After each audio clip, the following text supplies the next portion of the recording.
listener production. Hi, Natarsha Belling with you and welcome to the afternoon edition of The Briefing. After a massive week in news, some Friday fun for our deep dive today. We chat White Lotus. The hit series has taken the world by storm, including here in Australia. And today we unpack the latest episodes with entertainment reporter Richard Reid, who shares a few interesting theories on who gets murdered and why. But first, let's check the afternoon headlines this Friday, the 4th of April. A major cyber attack on some of our biggest superannuation funds with money stolen from a number of Australians' accounts.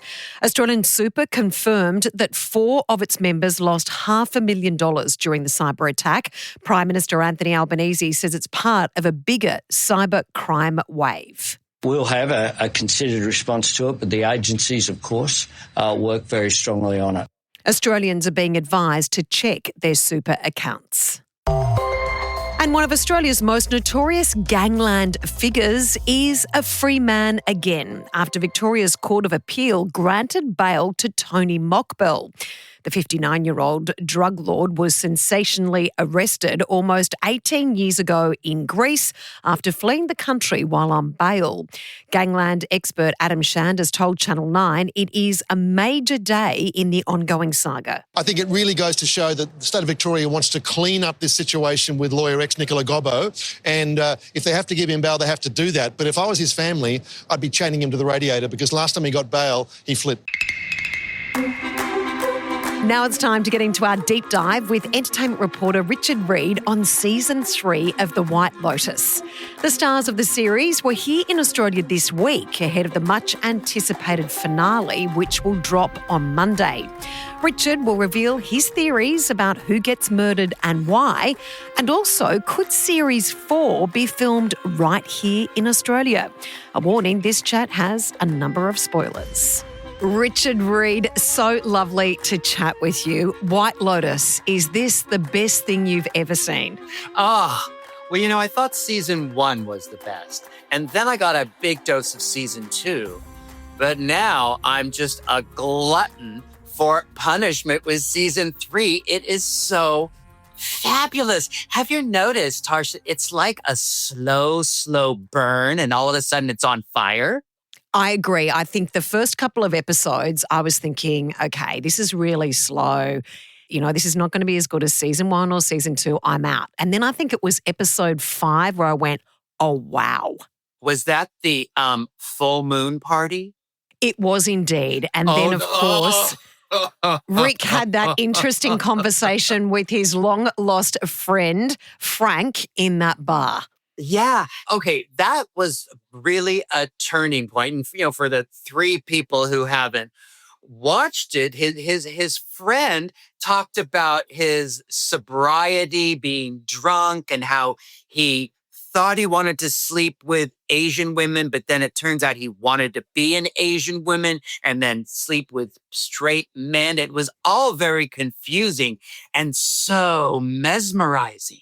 And Rick's reaction, his character, of course, played very well by Walton. His reaction during it was extraordinary. He's thinking, okay. Yeah, like you said, the acting was so subtle and so specific because he was like, huh.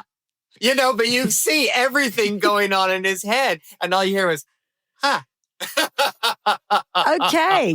Now, don't worry, right. Richard. We can talk about everything because we've put a warning for our lovely listeners about spoilers throughout this.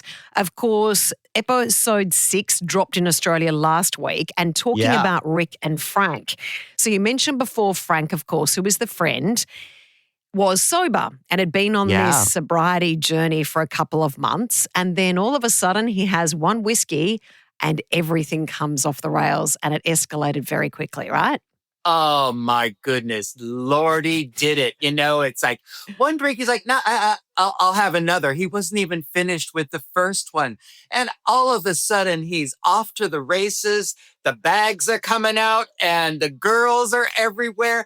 And, Walton, his friend, he's like, wow, this is really a 180. It is crazy. And I'm not sure if those were the kind of old times they used to have, but Walton, he's kind of sitting back and enjoying the view. Well, you know what? His smile at the end, you make a great point there. There is one scene in the end, towards the end of episode, I think it's 6, where he's sitting on the couch and all this is unfolding in front of him, right? And Walton has this big grin. Now, I think this is because he's realised that maybe, I guess, Chelsea, his younger lover, they are soulmates. What do you think of that? Oh, I hadn't thought about that. I was actually thinking, but that's very good. I do love that Chelsea, and she's got a mouthful of dogs. Those teeth I'm in love with. Why did I get Isn't it braces? great? I just don't. It's so fabulous. Anyway, I digress. So I was thinking that finally he'd let go of the seething anger he had towards, the man that allegedly killed his father. And so I thought maybe it was a bit of that and a bit of old times with Frank and isn't this the life? But I didn't think of Chelsea, but I rather like that. That's the romantic in you, isn't it? It is indeed. So let's talk, Richard, about all these theories because I love it. They're all over TikTok, all over social media about what may happen during this season. So big questions to you. Yes. Who do you think gets murdered and who do you think murders them? Wow, you go right for it. Okay, I was toying with this in the shower earlier today, and I thought, I thought first Greg, the one who was married to Tanya, who's now going by Gary, him. I thought maybe he would kill Saxon. Patrick Schwarzenegger, maybe they'd lure him back and in an effort to prove his masculinity, Saxon would, have sex with the hooker/girlfriend of Gary. And then maybe Gary would kill him. But then I thought, no, I'm still on Greg. And I think that he will be killed by Belinda, the one that was going to go into business with Tanya. The massage therapist? Yes, I think perhaps he'll try to break into her cabana and she'll somehow have a gun and she'll kill him because he's the most deserving of being murdered. He is. We know it's not real life, but he is. I got confused for a second. Who do you think? Okay, so these are my theories. I think she's my absolute favourite character, Victoria. I just absolutely adore her. Now, my theory is she actually knows her husband, Timothy, is in trouble. And I think maybe she was even involved in alerting the authorities to Timothy to make sure that she wasn't complicit in the alleged, embezzling of money and the insider trading and all of those things. So I think Victoria has been playing everyone. And I don't think Saxon, do you know that very, very controversial scene with Saxon and his brother? Yes. I don't think those 3 siblings are possibly related, especially the 2 brothers. Really? You think that they'll throw in a twist like that? Very much like season 2 when the nephew and the uncle turned out not to be nephew and uncle. Indeed. So that's my theory. But I'm like a politician, Richard, and I haven't answered your question of who gets murdered and who does the crime. So I haven't answered those. And I mean, isn't that the brilliance, though, of Mike White, don't you think, is that we've got one ep until the finale and it could be anyone who could be murdered and it could be anyone that is the murderer. Yes. And as you said, it started out slow, but now it's on fire and now it's going to be done. It's just like, no, wait. I just want to savor every morsel of Mr. Mike White. And what is so fascinating to him, he'll take a scene that you think is just average every day, but all of a sudden it'll go off kilter or someone will say something and you'll be like, wait, what? It's like you do a double take and you're like, what?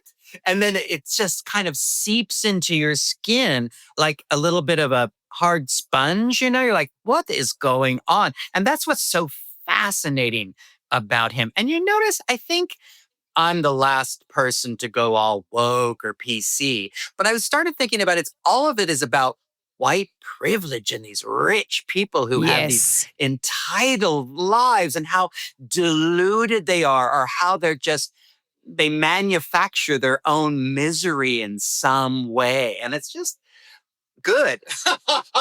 Good. And very, very fractured relationships on so many levels. Talking about that, Richard, let's unpack these three women, they're their childhood friends that are going away for a girls' weekend. Of course, that would be Kate, Laurie, and Jocelyn. And what about that? They're calling the very wealthy actress, who is one of their beloved friends, but very, very early into their relationship, they're bitching behind each other's backs. Yeah, I was thinking they were friends, in high school, obviously, all from kind of the same kind of middle class town.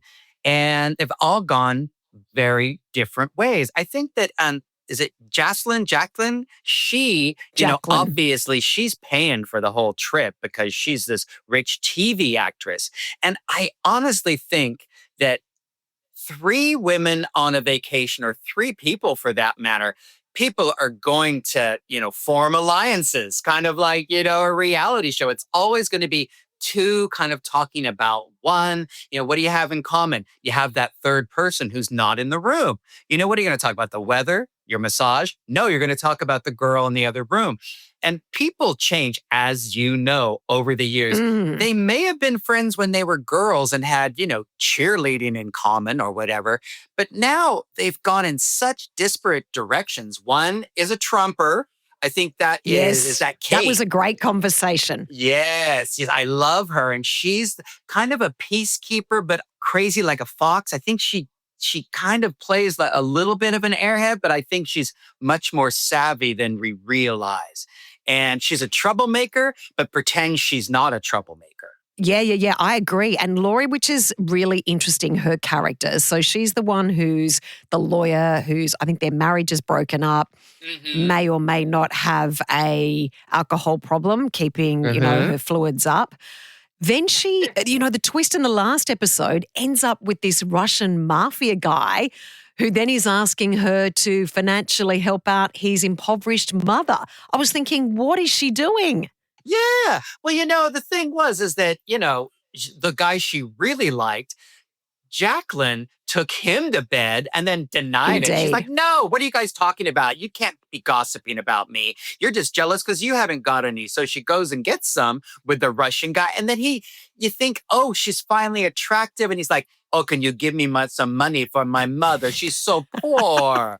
And he's like, what? Can't she get a break? And then his girlfriend shows up and wants to kill her. I mean, she seems the most grounded, yet the most messed up. They're just fabulous. Do you think they even like each other at this point?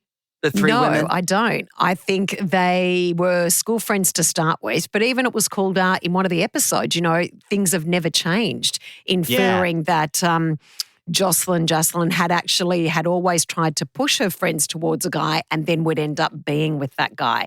The other interesting thing is, did you notice in that room when she was trying to jump out of the window to get away from the Russian guy and the girlfriend, did you see the jewelry that was in his room? Ah, the stolen jewelry. Yes. I think there was a little bit of a flashback with the guard who thought, oh, maybe one of those Russians. And so I think that Valentin, the massage therapist guy, the hot one that Jacqueline slept with, this is so Days of Our Lives. So anyway, that I think that he's in on it too. They're all in on it. They're not 100% they are. Yeah, 100%. Okay, I just came up with a really quick question, really quick.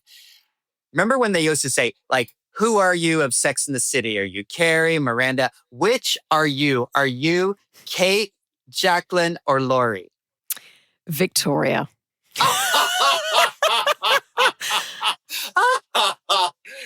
Yes, which one are you? Oh, God. Which one are you? Well, I think I used to be Jacqueline, maybe, like, oh, everything's fabulous. But I think I'm much more Lori now. It's just like, it is what it is. And can't you just be real? And, if I drank, I'd be like, pour me another drink, So I think that's what I'd be. Well, what I love about this series, Richard, it has captivated the whole world, right? It's doing incredibly well, but it's so massive in Australia. A number of the stars, including Patrick, were actually here in Australia this week, which is incredible, right? Well, I am in Hollywood at the moment, and people are buzzing about the cast being in Australia and the whole, is it the debut of the Max streaming network, I believe? Yes. Yeah, and so I was asking some people about that, and they said that Australia and Australians are a great barometer for things that are real, not phony, and whether or not something's going to fly, because Australians, as you know and I know, they tell it like it is, and they do not suffer fools gladly. And they'll tell you, that's a piece of crap. And so Wicked had its first major debut. It's a great launching pad to really gauge real people's reactions. So I think that's fascinating and, well done. How good is that? So basically we're setting the mark on what overseas executives think or how they think their series or movies are going, right? Yeah, and your people are from convicts. Come on. What? That is amazing. Look how far you've come. I love you so much. I've got one word for you, tariffs. Anyway, Richard, out of 10, what would you rate? Of course, we know the finale of season 3 of White Lotus drops in Australia Monday lunchtime, around lunchtime our time. What would you give this series out of 10? As opposed to the first two, right? Comparing and contrast. Oh, God, I think that the anticipation, it's right up there with a 9.25 or 9.5. We're going to see. I think the murder is going to be a real surprise, and who does it. I think that's going to be the deciding factor of it if it goes up to a 10. We cannot wait. And speculation, there's a big push for Series 4 to be filmed right here in Australia. Fascinating. Now, Mike White was there last year for Vivid, I believe, and he brought Jennifer Coolidge, and they did a whole big, they filled a huge stadium down at the ICC, and who knows, he may have been doing some location scouting. Great minds think alike. Cannot confirm nor deny. He was never scouting can. as the lead actress for Series 4. You and your conspiracy theories. God, I love you. We love you, Richard. Thank you so much for joining us, and take care. Lovely to see you. Such a pleasure. Bye. And that was entertainment reporter Richard Reid. And that's it for this episode of the afternoon edition of The Briefing. We'll be back tomorrow with the weekend briefing. And on tomorrow's episode, Antoinette is joined by comedian Eloise Eftos. I want to talk about something that is really prevalent in your culture, but a lot of Middle Eastern and European cultures. And it's something that plagues us. Yes. The evil eye. I literally was talking about this the other day. The evil eye. The evil eye. I've got one on now. Let's talk about the evil eye for those who weren't raised by superstitious witches like we were. Okay, honestly, and being raised by superstitious witches will literally my whole life is like this, not walking under ladders, throwing salt over your left shoulder and stuff. Literally. You can also follow us on our socials, on Instagram at The Briefing Podcast, and on TikTok and YouTube. You just need to search Listener Newsroom. That is spelled LISTNR. I'm Natarsha Belling. Thanks so much for your company. Have a lovely weekend.